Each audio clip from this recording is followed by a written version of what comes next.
どうもカッツンです。今回はマスターグレードウィングガンダムゼロエンドレスワルツバージョン KA を勝ち組レビューしていきたいと思います。それでは早速組み立てていきましょう。まずはボディ部分ですね。一部アンダーゲートが使われていて、後からエキストラフィニッシュが発売しそうな予感です。アンダーゲートはパーツの横ではなく裏側にゲートがあります。忘れないようにきれいに切り取ってくださいと書いてありますね。マスターグレードではおなじみのパイロットについても再現されています。これを塗り分けようと思うとかなりしんどい。私は頑張らない予定です。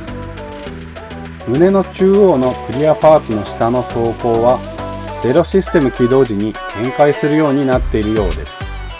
今回新しいギミックを追加してゼロシステムを再現しているわけですね。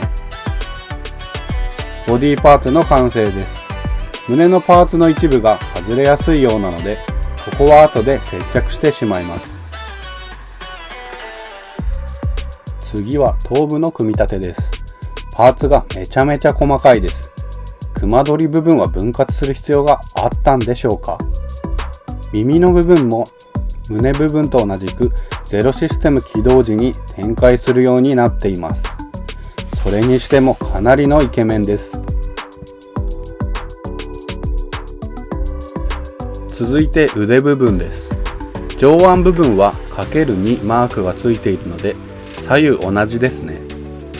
最近のマスターグレードは共通パーツが多いので改造・塗装組には優しいです。バラして組み立てるとき間違わなくて済みますからね。左右の腕にはバスターライフルを持つときに固定する穴があります。重いですからね、保持力アップです。肩部分を作って上半身の完成です。ネオバード形態に変形するために肩が90度曲がるような構造になっています。このあたりは変形後の画像とともに説明したいと思います。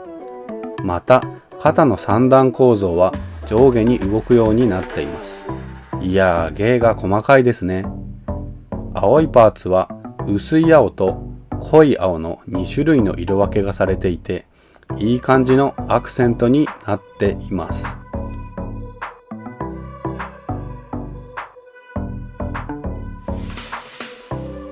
続いて下半身を組み立てていきましょう。足の組み立てです。足は左右同じ構造で最後に付け根の部分だけ向きを変えるようになっています。作りやすいですね。内部フレームを作った後、装甲をつけていくときってなぜかワクワクしませんか？パーツをニッパーで切り出して2度切り、ヤスリをかけていきます。私はゲート跡の処理はゴッドハンドのエッジ出しヤスリと同じくゴッドハンドの紙ヤスリ600番を使っています。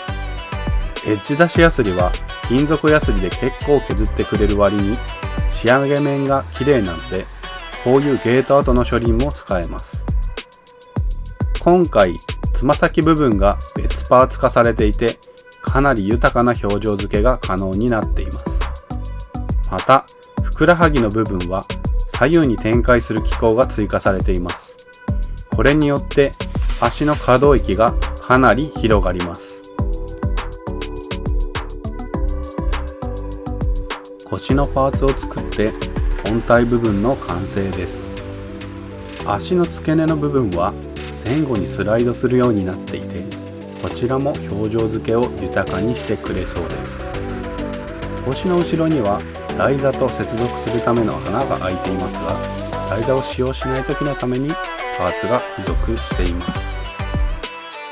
ウィングパーツを組み立てていきます。ウィングガンダムゼロエンドレスワルツといえばこの特徴的な翼ですよね。テンションマックスです。背面につく大型のウィングは左右2つとも同じ構造です。2ついっぺんに作ってしまいましょう。ところでこの背中のウィングだけは真ん中に合わせ目があります。これはどう処理するか非常に悩みますね。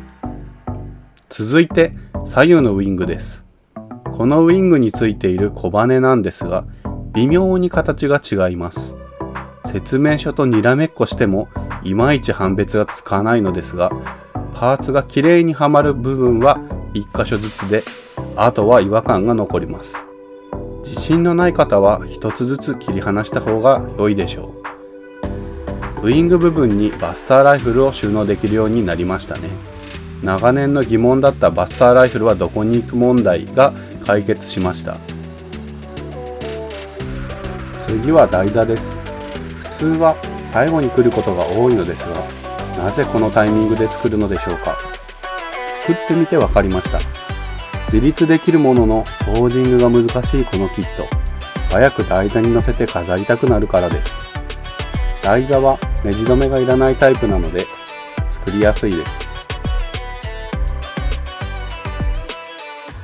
最後はツインバスターライフルとシールドの組み立てです。バスターライフルは収納できるようになったので、真ん中で2つに折れる機構が追加されています。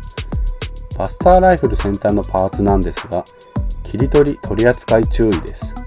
非常に細い部分があるため、切り取ったり折ったりしないようにしましょう。シールドは今回から追加ですね。ネオバード形態になるために必須の部分です。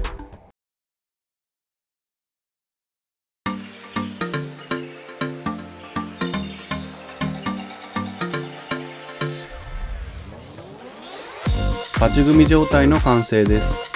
完全に組んだだけの状態で塗装やシールはなくてもこのかっこよさ、素晴らしいですね。塗装前なので気にせずグリグリ動かしていきたいと思います。まずはバスターライフル両手持ちのこのポーズ。ゼロは何年経ってもこのポーズですよね。さて、バスターライフルは重いので腕部分にも保持穴がついています。ポージングがうまく決まらないときは使用してみるといいでしょう。ちなみに今回はすいません、忘れていました。左右のウィング根元は2段構造になっていてぐりぐり動きます。以前のエンドレスワルツ版よりも可動域がかなり広くなりました。後ろから見たものです。いや、後ろ姿もかっこいいですね。ふくらはぎの部分が展開するんですが、取り忘れましたね。続いて大気圏突入モード。左右の翼を前面に展開して閉じる状態です。追加パーツに左右の翼の突起を差し込むようになっているんですが、左右のバランスを取るのが結構難しいです。そういえば以前のバージョン KA でないエンドレスワルツ版のゼロは小バネがゴムでできていましたね。今回はプラ素材なので塗る派には優しいですね。そしてネオバード形態です。ネオバード形態は2種類あって宇宙用と大気圏用があるようです。こちらは宇宙用の画像です。変形時には肩が曲がっているのがわかります。背中にあったウィングの基部は腰の位置まで移動しています。この変形結構大変で、改造塗装用にダボ処理をしていたため途中でバラバラになりそうでした。続いてネオバード形態大気圏用です。大気圏用では左右のウィングが上に来るんですね。このエンドレスワルツ版の状態で大気圏の戦闘アニメーション見てみたいですね。そしてゼロシステム起動状態です。説明書によると耳の部分と胸の部分が展開するようになっています。付属のビームサーベルを持たせるとこんな感じ。これは何かと戦闘シーンで並べたくなりますね。このゼロと戦うのってトルギス、エピオン、敵役もバージョン系へ期待しています。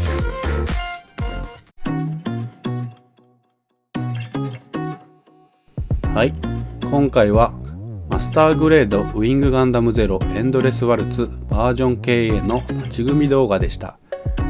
最後までご視聴いただきありがとうございます。この動画が良かったと思った方はグッドボタン、チャンネル登録よろしくお願いします。それではまた次回の動画でお会いしましょう。